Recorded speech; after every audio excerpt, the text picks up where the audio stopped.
Why does politics matter in regards to dating? Or should it even matter when it comes to dating and romance? People in our society, in my opinion, now apply political thinking to just about everything, which I think is usually a mistake, especially when it comes to dating and romance. In this video, I'm going to talk about my outline in regards to this rough and kind of controversial issue when it comes to dating.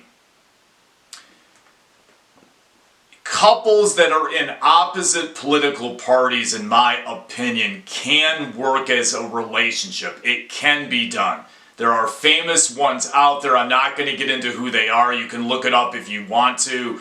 But the reality is it does exist. And some of those relationships, in my opinion, can work. People can learn a lot from people they disagree with. People can learn a lot from reading things they disagree with. I think it makes you smarter as an individual. I think we need more of it in society. When it comes to these kinds of relationships where people have opposite political views, are all these relationships going to work? No, probably not, but I think some of them can. I don't think love, quite frankly, is that simplistic in life. Love and sexual attraction is a lot more complicated in romance than what people may realize. It's just not that simplistic. For example, in my life, most of the women I dated or were in relationships with at any one given time were usually in the opposite political party that I was in at any one given time in those relationships. Both relationships I was in my life that were commitments were actually like that. And granted, those relationships did not make it, but the reasons they did not make it, in my opinion, had nothing to even do with politics.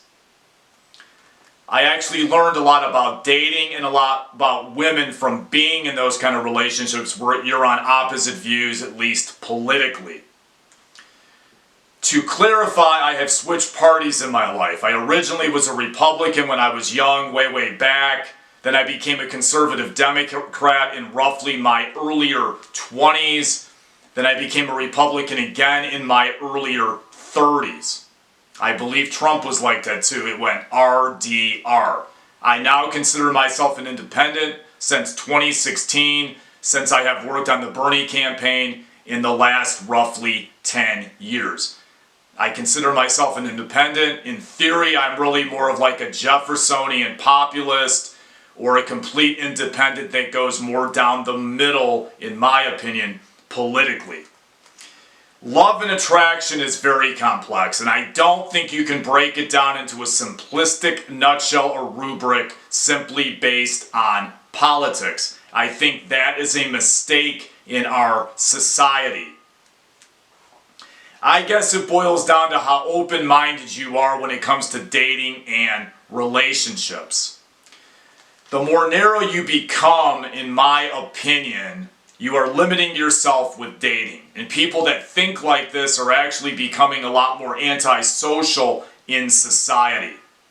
There are exceptions to anything, but I think there are major problems with this in our society in America right now. When people start thinking like that about friendships and dating, I think it's awfully sad for our country, and I don't think it really works out that well for our society when people start thinking like this. I think they start becoming more antisocial, and they start living in their own little echo chambers, and they're not getting independent thought or contradictory opinions of their own in their life, which is very unhealthy, especially when it comes to dating.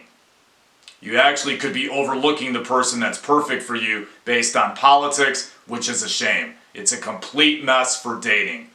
Once again, thank you for your time. Thank you for your consideration. I will have more unique and similar content over the course of the next couple of weeks and next week on these channels. Thank you again. It's free to subscribe.